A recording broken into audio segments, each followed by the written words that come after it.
Holy Spirit upon me is for others. बोलो पवित्र आत्मा मेरे अंदर मेरे लिए है, पवित्र आत्मा मेरे ऊपर दूसरों के लिए है। हमें दोनों चाहिए, अंदर भी ऊपर भी। We need the Holy Spirit in us and upon us. Amen. Amen. But you shall receive power when the Holy Spirit comes upon you, and you shall be witnesses to me. तुम सामर्थ्य को पाओगे जब पवित्र आत्मा तुम्हारे ऊपर आता है और तुम मेरे गवाह ठहरोगे। So hear this. सुनिए,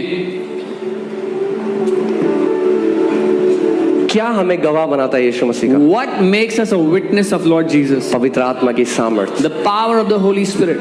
पवित्र आत्मा की सामर्थ हमें गवाह बनाती है। The power of the Holy Spirit makes us a witness. Because God does not want powerless witnesses. क्योंकि परमेश्वर सामर्थ्यहीन गवाह नहीं चाहता। God wants witnesses that are filled with His power. He wants, उसको वो गवाह चाहिए जो उसकी ताकत से भरे हुए हैं।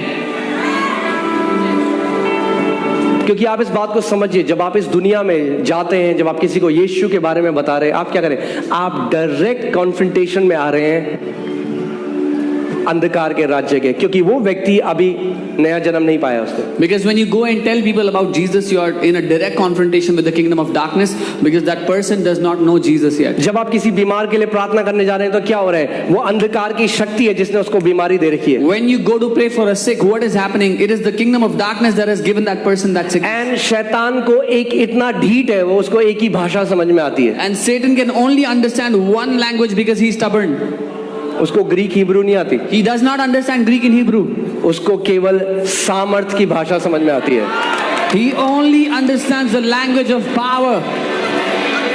उसके लिए एक कहावत है, There is a saying about him. कि लातों के भूत, No English version. बातों से नहीं जाएगा, Yeah. पवित्र आत्मा की लातों से जाएगा। He will not listen to your knowledge. He will only be kicked out by the power of Holy Spirit. Amen. The Bible says it is by the greatness of your power your enemies will submit themselves to you. Bible कहती है तेरी सामर्थ्य की महानता की वजह से तेरे दुश्मन तेरे सामने नतमस्तक हो जाते हैं। जब दुष्ट आत्मा आपके विरोध में आए When demons come against you और आप उसकी सामर्थ्य से भरे हुए हैं and you are filled with His power, और वो देख ले आपको, and they see you, तो बोलेगा भैया मेरी जबान फिसल गई थी।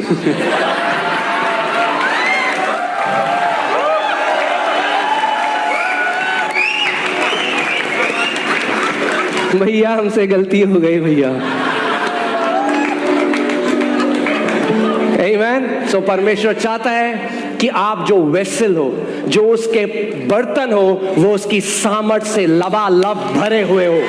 God wants you, the vessels of the Holy Spirit, should be filled, overflowing with His power. और ये सामर्थ केवल प्रचारकों के लिए नहीं है, कुछ अनॉइंटेड मैन के लिए नहीं है, सारे बेटे और बेटियों के लिए है। And this power is not only for the preachers, for the anointed men. अगर आप प्रभु यीशु मसीह में विश्वास करते हो, If you believe in Lord Jesus, तो प्रभु कह रहा है मांगो और मैं तुम्हें अपनी आत्मा का सामर्थ दूंगा। God is saying, ask and I will give you the power of my Spirit. So that you will be my powerful witnesses. ताकि तुम मेरे शक्तिशाली गवाह बनो। So that we'll not only preach, ताकि हम but we will demonstrate that Jesus is alive. हम सिर्फ प्रचार ना करें, लेकिन सबूत के साथ साबित करें कि यीशु जिंदा है।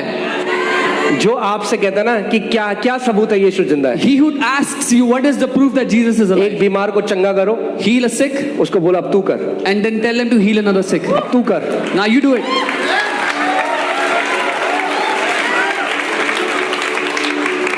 Amen.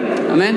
God has not just called us to tell nice, cute stories. He has called us to demonstrate the power of the Holy Ghost. परमेश्वर ने हमें केवल अच्छी सुंदर सुनाई देने वाली कहानियां सुनाने के लिए नहीं, लेकिन पवित्र आत्मा की सामर्थ्य का प्रकटीकरण देने के लिए बुलाया है।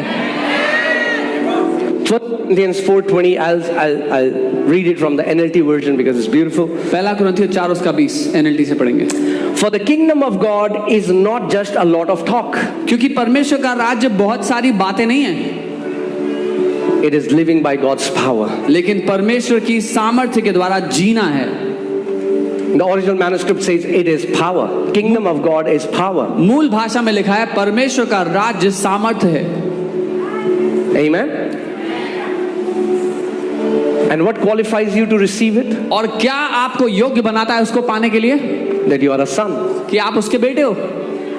और एक और डाउट जो लोग मुझे सुन रहे हैं मैं क्लियर करना चाहता हूँ। I want to clear one more doubt that people are here for the people hearing me. अरे ये ना पवित्र आत्मा मांग रहा था, कोई दुष्ट आत्मा आ गई। Oh, he asked for Holy Spirit and a demonic spirit came. ये अगेन एक और नॉनसेंस टीचिंग है जो पता नहीं कहाँ से आई। This is another nonsense teaching. I don't know where it came from. ये शैतान नरक के पिट से ये टीचिंग लेके आता है कि ताकि आपके अंदर डर डाल दे और आप परमेश्वर से पवित्र आत्मा ना मांगे। Satan brings these nonsense teachings from hell so that you become afraid and don't ask for Holy Spirit. अरे आप पवित्र, पता नहीं कौन सा आत्मा मिल गया Oh, उसको। I don't know what spirit he got. फिर से लगाइए look 11। Let's read Luke 11 again. यीशु मसीह उसने क्या कहा? लूका 10:19 में उसने कहा मैंने तुम्हें सांपों और बिच्छुओं को रौंदने का अधिकार दिया। इसका मतलब वो ये कह रहा है कि आप असली के सांप ढूंढो और बिच्छू ढूंढो और उन्हें दबाओ। Luke 10:19, he said, I have given you the power to crush snakes and scorpions. Is he asking you to go and find snakes and scorpions? And क्या कह रहा है परमेश्वर? वो दुष्ट आत्माओं के लिए कह रहा है। He's talking about demonic spirits.